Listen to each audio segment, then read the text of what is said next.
tuombe Mwenyezi Mungu atujalie mvua ambayo ina heri. Na wakaribisha nyote katika awamu ya kipindi cha Ijue Haki Yako na Majukumu Yako. Na kama nilivyoahidi wiki iliyopita kuwa wiki hii tutakuwa naye shehe wetu tajika wakili Ibrahim Lithome, tayari yuko studioni tayari kukufaidi kwa mengi. Na mada ya leo atazungumza kuhusu unyenyekevu. Unyenyekevu ni miongoni mwa sifa za uchaji Mungu.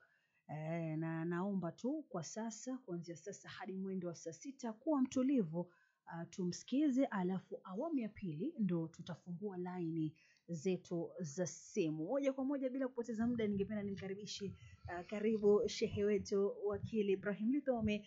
Assalamu alaikum wa rahmatullahi wa barakatuh. Wa alaikum salam wa rahmatullahi wa barakatuh. Madina Eid. Nashukuru sana kupata fursa nyingine. Nafikiri ilikuwa ni kabla ya Ramadhani ambapo tulipata nafasi ya kuwa hapa. Kwa hivyo tunamshukuru Mwenyezi Mungu, alhamdulillahi alladhi bi ni'matihi tatimmu salihat. Na pia nashukuru kukuona muda mrefu sana. Sijakuona, nilikuwa nakusikia sauti lakini sijakuona. Na tunashukuru Mwenyezi Mungu kwa neema ya mvua. Unajua ni neema pia kubwa, japo kuna sehemu ambapo kumetokea madhara, lakini ni neema kubwa. Na tunamshukuru Mwenyezi Mungu. Na naomba msamaha kwa wasikilizaji na nyinyi kwa kuchelewa kidogo. Pale karibu na Nyayo House na maji yamefurika, magari yamekwama hapo kidogo, ndio tukachelewa. Na moja kwa moja tuingie katika mada ya leo. Nimesema nataka kuzungumzia juu ya unyenyekevu kama ishara ya uchaji Mungu, yani takwa. Na sababu ya kuchagua hii mada ni kuwa tumetoka katika mwezi mtukufu wa Ramadhani. Nafikiri bado tuko Shawwal, haijaisha. Kwa hivyo ni mwezi tu uliopita tulikuwa katika mwezi mtukufu wa Ramadhani. Na Madina, kuna neno moja ambalo katika mwezi mtukufu wa Ramadhani linakaririwa sana. Kwa sababu Mwenyezi Mungu ametuambia subhanahu wa ta'ala katika suratul Baqara, aya ambayo inatuhusia ama inatulazimisha kufunga mwezi wa Ramadhani. Mwenyezi Mungu anasema kutiba alaykumus siyamu kama kutiba ala alladhina min qablikum la'allakum tattaqun. Lengo la sisi kufaradhishiwa kufunga kama vile walivyofaradhishiwa waliotutangulia, tupate uchaji Mungu. Sasa Madina, ina maana kuwa kinachotarajiwa baada ya Ramadhani ni kuwa tumetoka na hiyo sifa ya uchaji Mungu. Na Ramadhani inafaa tuichukulie kama madrasa. Tunakwenda kupata mafunzo ya mwezi mzima ya uchaji Mungu. Halafu uchaji Mungu hauishii pale Ramadhani ikiisha. Inakuwa sasa ni chombo cha kutuvukisha. Kwa wale ambao Mwenyezi Mungu atawapa uhai mpaka kufikia Ramadhani nyingine, tuwe na hiyo sifa ya uchaji Mungu. Na kwa wale ambao ajali yao itakuwa imefika kabla ya Ramadhani nyingine, inshallah tukutane na Mola wetu tukiwa na hiyo sifa ya uchaji Mungu. Lakini Madina, uchaji Mungu hauonekani. Huwezi kuona uchaji Mungu, lakini unaweza kuona sifa za mchaji Mungu. Na Mtume sallallahu alaihi wasallam alisema at-taqwa huna. Takwa iko hapa moyoni, lakini inaonekana katika vitendo vyetu. Utasema huyu vitendo vyake vinaonyesha ni mchaji Mungu. Kwa hivyo leo nataka kuchukua mmoja katika hizo sifa ambazo ni dalili ya huyu ni mchaji Mungu. Lakini kabla ya hapo, nilipokuwa natoka nyumbani na kuja nimesikia mazungumzo hapa kidogo mazuri tu. Na unajua Iqra ni radio ambayo inatuelimisha, inatuburudisha, na ni nini nyingine mnazungumzia mambo matatu? Kutufahamisha. Sasa na mimi nilikuwa nafahamishwa. Nilikuwa nasikia hapa mazungumzo kuhusu majukumu ya rais na majukumu ya magavana. Alhamdulillah, nashukuru waliochangia, kiwepo rais wa Iqra, naibu wake pia akachangia, mhubiri akachangia, Salata akachangia. Mashallah, mazungumzo mazuri sana, kwa sababu nasema hivi, hiki ni chombo cha kuelimishana tuweze kujua yale yanayoendelea katika nchi. Na sisi kama Waislamu katika nchi kama hii ni lazima tujue yale yanayoendelea. Kwa hivyo nawashukuru sana kwa kuleta hiyo mada na kuizungumzia. Na mimi sitazungumza, nataka kwanza naunga mkono wale wote waliozungumza, naunga mkono, lakini nataka kuwakumbusha kitu kimoja. Sote tukumbuke nchi ya Kenya kuna kitu kinachoitwa katiba. Na katiba ni mkataba ambao tumeandika baina ya watawala na watawaliwa. Ndio katiba. Na ndio mama ya kanuni zote Kenya ni katiba. Na wale walioko katika uongozi, mamlaka walionayo, akianzia rais, kuanzia rais mpaka mtu wa chini kabisa, sio mamlaka ambao wamejipa wao, wamepewa na katiba. Na kuna masharti matatu ya kutumia hayo mamlaka. Sharti ya kwanza, yatumiwe kwa mujibu wa katiba. Ya pili, yatumiwe kwa maslaha ya raia. Alafu pia ajue kuwa hayo mamlaka amekabidhiwa na wananchi. Kwa hivyo mamlaka ya rais anayoyatekeleza katika hiyo ofisi yake, presidency. Sizungumzia habari ya rais mtu, nazungumzia ofisi ya rais, ndio tunaita presidency. Mamlaka alionayo hakujikabidhi yeye, amekabidhiwa na katiba. Haya, kisha Wakenya tukaona kuwa kuna umuhimu wa ugatuzi, devolution. Na lengo la ugatuzi, ama kilichosababisha sisi kupigania ugatuzi hiki, ni kuondoa mamlaka katika serikali kuu na kuyatawanya. Ili nini? Ili serikali iwe karibu na watu na rasilimali ziwe karibu na watu. Vitu vingapi? Viwili. Utawala uwe karibu, so administration is closer to the people. Alafu utawala bila ya rasilimali haufanyi kazi, na rasilimali pia zifuate. Unaona? Ndio tukasema tufanyeje? Mimi nakumbuka mara ya kwanza tulikuwa tunasema zile district. Nakumbuka tulikuwa na district wakati huo. Walikuwa wamesema wilaya ndio zitakuwa center za ugatuzi. Ukiangalia draft ya kwanza ya Bomas, semekana hapana, hizo ni nyingi sana, wacha tufanye provinces. Nakumbuka tulikuwa na 9, sema hapana, hizo ni kubwa sana, wacha tufanye kati ya wilaya na province. Ukaja counties, ndio zikapatikana, ndio 47. Ukianzia number 1 Mombasa 001, 047 Nairobi. Yangu mimi ni 034. Kuna mswada ambao wanataka wapunguze ziwe sijui 15. Haina neno, bora tu katiba irekebishwe, hakuna shida. Bora tufuate taratibu zilizoko ndani ya katiba, irekebishwe. Ikiwa wananchi watapenda, unajua hii katiba sio Qur'ani imeteremshwa, sisi tumejipa wenyewe. Kwa hivyo ikiwa tunaona haitufai, inarekebishwa. This is a man-made document. Okay, sasa tuje katika mada. Mamlaka ya serikali kuu ambayo inasimamia, mtekelezaji mkuu wa serikali kuu ni rais wa nchi, the chief executive. Kisha mamlaka haya ya rais yamegatuliwa pia, baadhi ya haya mamlaka wakapewa wale governors. Katiba yenyewe ndio Kisha majukumu, ukienda katika jedwali ya 4, schedule 4, imegawanya majukumu. Je, ni majukumu gani ambayo yanatekelezwa na serikali kuu na ni yapi ambayo yanatekelezwa na serikali za ugatuzi? Nimeangalia masuala ya barabara, na mimi usomi wangu unavyonionyesha ni kuwa ni miongoni mwa majukumu yaliyogatuliwa, yamepewa majukumu hayo, hasa hizi barabara tunaziita rural roads, wacha hizi kubwa kubwa na nini, hizo zimepewa mamlaka ya county government, serikali za ugatuzi ziweze kusimamia. Lakini je, ina maana kuwa serikali kuu haina usemi wowote? La, kumbuka nchi ni moja, na mkuu wa nchi ni nani? Ni rais. Unaona? Kwa hivyo yeye serikali kuu ina jukumu la kusimamia, supervision. Unaona? Oversight, kuna kitu tunachoita oversight. Kwa sababu ukija kutokea matatizo, atakayelaumiwa ni rais. Kwa hivyo usimamizi.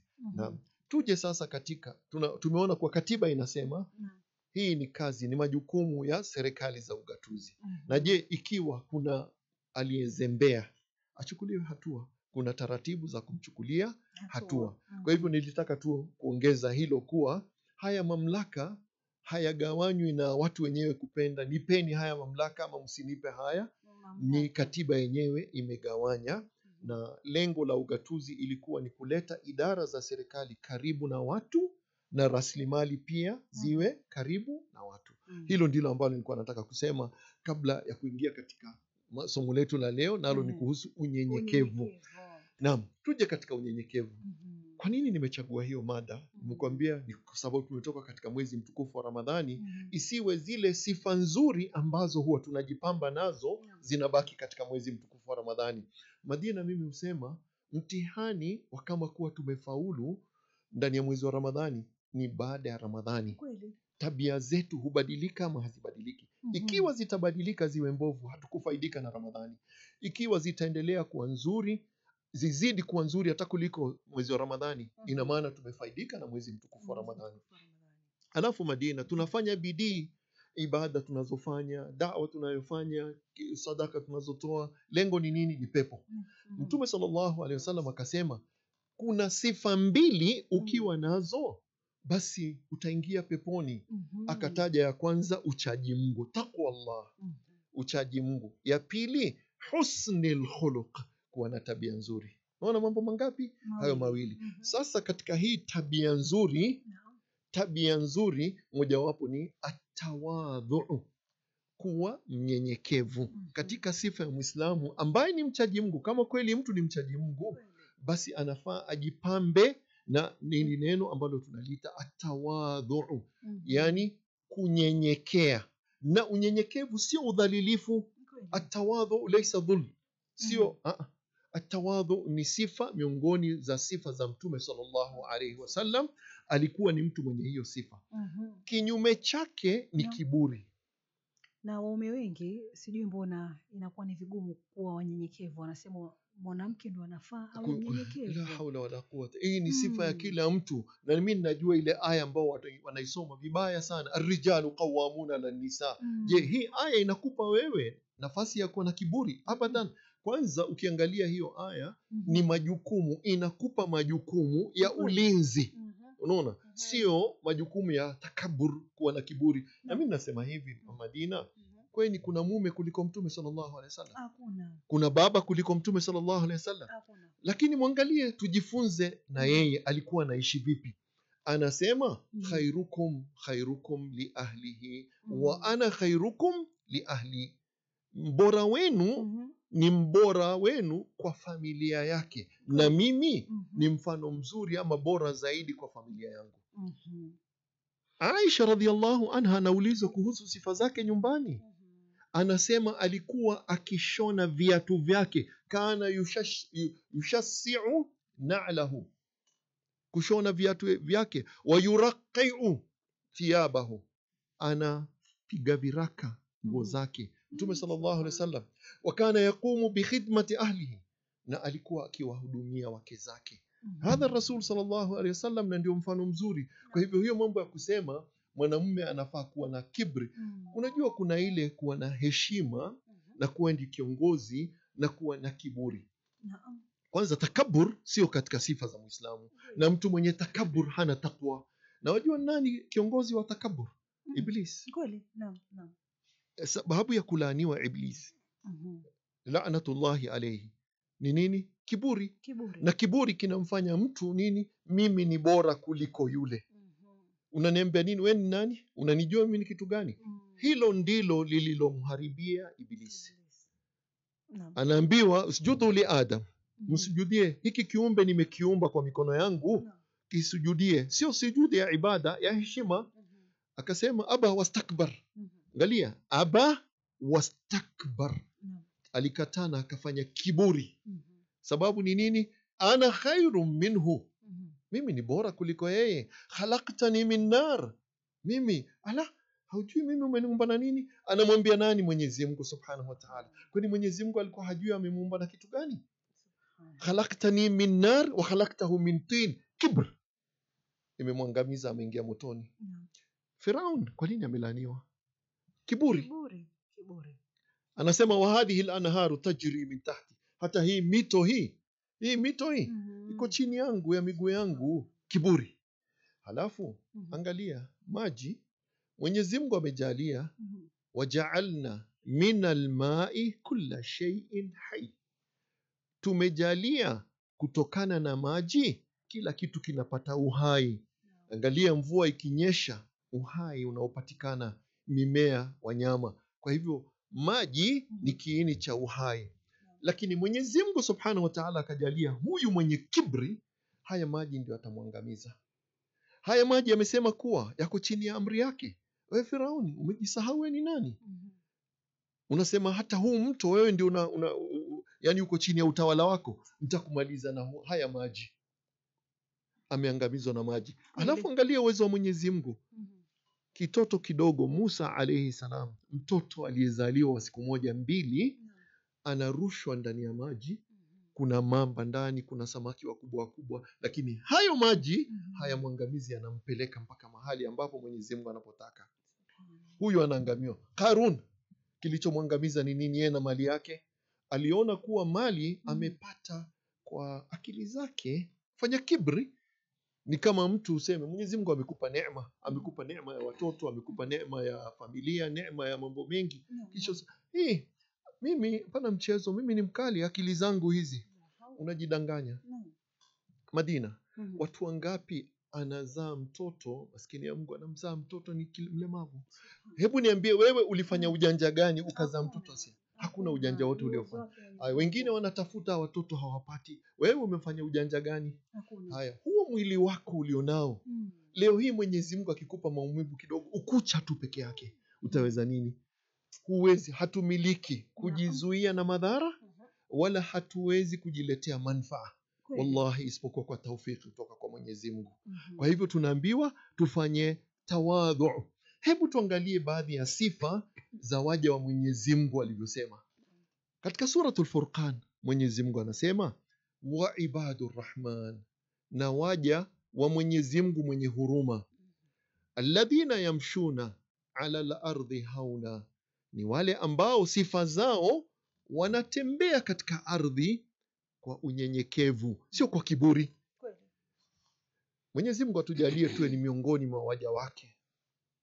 Lazima tuwe na hiyo sifa ya kunyenyekea katika ardhi. Hii ardhi ambayo unaikanyaga, kumbuka nguvu za kuikanyaga amekupa ni Allah subhanahu wa ta'ala. Na kesho ambayo hakuna anayejua ni ipi, lakini wallahi itakuja, utakuwa chini ya hiyo ardhi. Kwa hivyo tunaambiwa nini? Tembea kwa ardhi na uko unyenyekevu. Wa ibadur rahman alladhina yamshuna ala al-ardi hauna wa idha khatabahumul jahiluna qalu salama. Wanatembea kwa unyenyekevu, na wanapokutana na jahili, mtu asiyejua, akijaribu kukorofisha, Madina unaambiwa mwambie salamu, mwambie nataka amani. Sisi kawaida ni nini? Nimesikia hapa shekhe mmoja katika kuna hizi makta mnaleta clips mnacheza ya kusema watu wanamtorokea mtu kwa sababu ya ufidhuli wa mdomo wake, tabia na nini, watu wanamtorokea. Kiburi. Mwenye tabia kama hizo ni kiburi. Na wengine wanajisifu. Mimi unajua nimetoka kwa wapi wewe? Kwetu sisi matusi hayanunuliwi bwana. Ushasikia watu wakisema hivyo. Sitaki kutaja ni sehemu gani, taanza kupigiwa simu hapa. Unaona? Mimi kwetu matusi hayanunuliwi. Mimi naweza kumtukana kuanzia unye hadi unya. Yaani kichwani mpaka miguuni. Wanasema hivyo. Hizo lugha za watu wa sehemu fulani hapa hivi. Madina, inatakiwa mtu akija kukukorofisha, mwambie salama.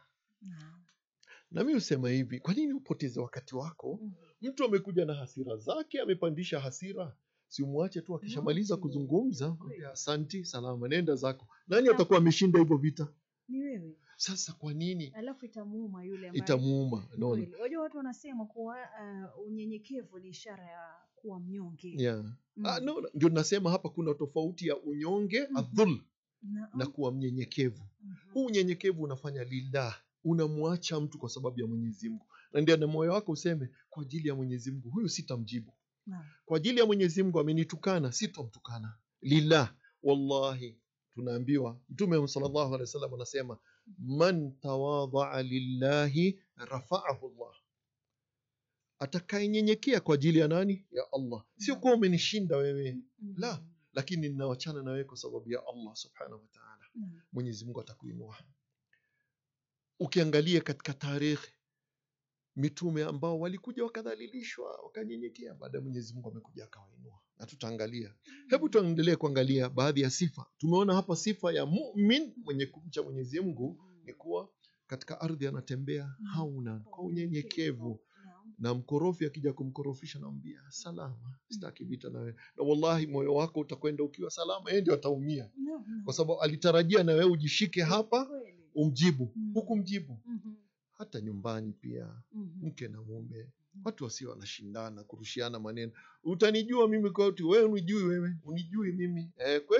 Kwetu sisi wanawake huwa hawanyoshewi vidole na waume. Na mwanaume naye anasema kwetu utajua sisi ni marijali. Sasa inakuja kuleta matatizo katika familia. Lakini kwa mfano mmoja arudi chini. Unajua vita vitaishi hapo. Na amani itadumu pale hivyo. Haya, tuje katika sifa mbaya ambao Muislamu hafai kuwa naye. Tumekatazwa kuwa naye. Tumeambiwa wala tamshi fil ardi marha innaka lan takhriqa al ardh. Wacha kutembea kwa kiburi katika ardhi. Hakika hutaweza kuipasua hii ardhi. Hii ardhi ya Mwenyezi Mungu uliikuta na utaiacha. Innaka lan takhriqa al ardh. Alafu unajiona wewe ni mkubwa sana. Ni mrefu sana. Una cheo kikubwa sana. Mwenyezi Mungu anatuambia walan tablugha al jibala tula. Hujafikia urefu wa mlima. Hata kilima kilicho kidogo hujafikia urefu wake. Kwa hivyo acha kiburi. Hii aya imekuja hapa tukuja kutuambia punguza. Unajiona mkubwa sana, hii ardhi huwezi kuipasua. Na pia urefu wako hujafikia mlima. Hata ukifikia wapi hutafikia kimo cha mlima. Unaona? Kwa hivyo tunaambiwa hiyo sio katika sifa. Mtume sallallahu alaihi wasallam anasema inna Allaha auha ilayya an tawadha'u.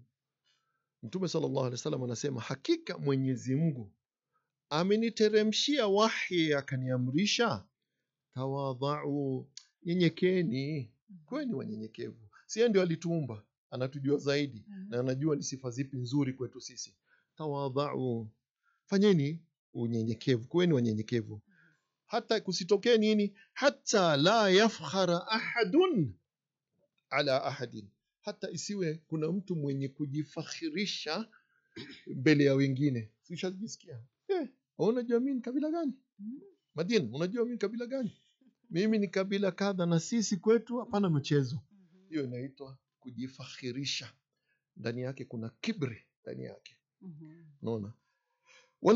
Wala yabghi ahadun ala ahadin. Na wala asikiuke mipaka mmoja kukiuka mipaka wengine. Huyu nitamfanyia ninavyotaka, atanipeleka wapi? Unaona? Kibri inakupeleka kwenye dhulma. Kwa sababu ya nini? Nenda mahali unataka. Nenda mahali unataka, utaenda wapi? Ukienda hapa mimi ninajua wakubwa kuliko wewe. Sasa hapa kiburi kimekufanya ukiuke mipaka mpaka unafanya dhulma.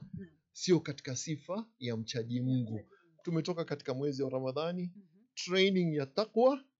Kama kweli tumefaidika na hiyo training, unyenyekevu. Mbona inakuwa ni ngumu sana kuendeleza tabia njema, kuendeleza yote mema ambayo tulikuwa tunafanya mwezi mtukufu wa Ramadhani? Kwa wengi ni vigumu sana wao kuendeleza. Sasa hapa tunaambiwa hivi kwanza.